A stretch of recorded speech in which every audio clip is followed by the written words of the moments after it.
Hi, I'm Tito and I'm the General Secretary of the LSE Student Union. Hi, I'm Wajiha. I'm the Education Officer. Hi, I'm Sana. I'm the Welfare and Liberation Officer. And I'm Lauren, and I'm the Activities and Communities Officer. And today we're here with Larry Kramer, our Vice Chancellor. Hi, thanks for having me. So what does a typical day look like for you? So I think the best thing about my job is there is no such thing as a typical day. I mean, I start every day the same way. I go to the gym first thing in the morning, because if I don't get that done, I won't do it at all. But then it's pretty much going to be back-to-back meetings from 8:30 or 9 a.m. through dinner, typically. But with who? It's like sometimes faculty, sometimes students, sometimes alumni, sometimes people from the government, people from the city, people from other, every day is like totally mixed that way. Some are small meetings, some are big meetings. As I say, in some ways it's the best thing. I usually don't know what I'm doing on a day until that morning when I get up and look at the calendar. So if you could join any club or society in LSE, which one or ones would you join? There's like a million clubs. 350 to be exact. Yeah, so that's a lot. So I think I would probably join one for sports, which for me would probably be basketball, although I'm not sure I could keep up any longer.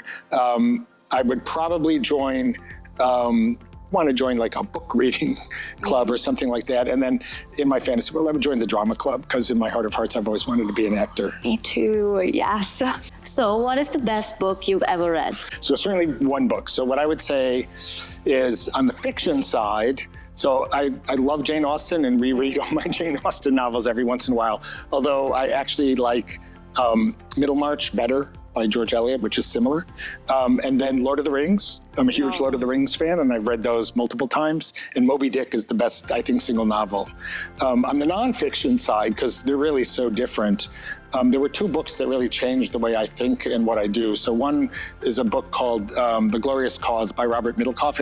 It was a history of the American Revolution, but it was done in this way that I had never realized how many-dimensional history could be done, so that got me engaged in that.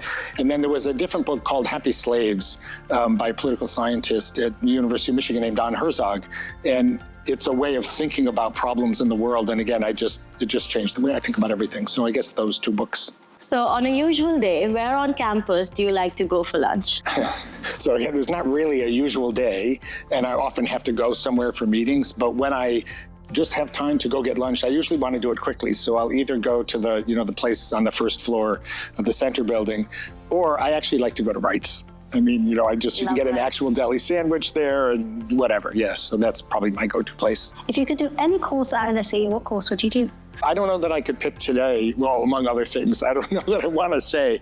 But, there are people at the law school whose classes who I know of or know a little, would love to have taken. On the other hand, I love history. It's impossible. There's so many great classes to take around the school. So I don't know. Okay. You tell me. I would actually probably do something like the anthropology of South Asia, because when I wanted to take that module, it was unavailable. So I'd want to go back and be able to do that one. I'm sure we can swing that for you. Yeah, please. We must allow audits.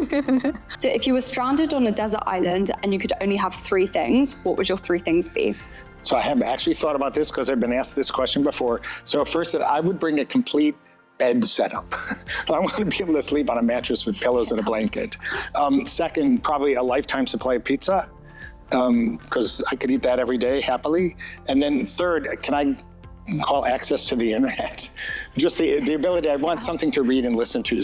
And if I had to pick, if I could only pick, I would bring my Beatles collection for music. And I'm not sure what I would do for books. Maybe I'd bring the complete Jane Austen again. What's your favorite Beatles song? There is no such thing. Any real Beatles fan will tell you there's no such thing as a favorite song. It depends on what day of the week or what week it is. Really easy question. London or New York? So as long as none of my New York friends see this, it's actually not close. I would definitely pick London. New York was great. I lived there for many years and loved it, and it's, all the things people say, but London is more beautiful, easier to walk in, the people are actually nicer, everything is so accessible, the public transportation system works, so I actually really, the museums are free, London is fantastic. And where do you see LSE in 5 years? 5 years. 5 years may be too short. Let's call it 10 years, because it takes time for anything to happen. So, LSE is actually a pretty amazing place. So I don't see it transforming. At least I don't think I want to transform it into something other than what it is. So it's more of what it is. More resources for people to be able to come here. So as you know, top priority for me is to be able to have more scholarships so the students who we can do the most for can actually come here.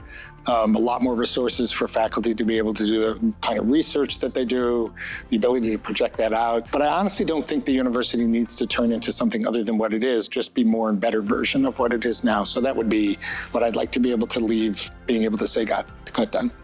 Thank you so much for answering our questions today. So just a final question from us. How can students get in touch with you? So there is an office email that anybody can email to. It's president@lse.ac.uk.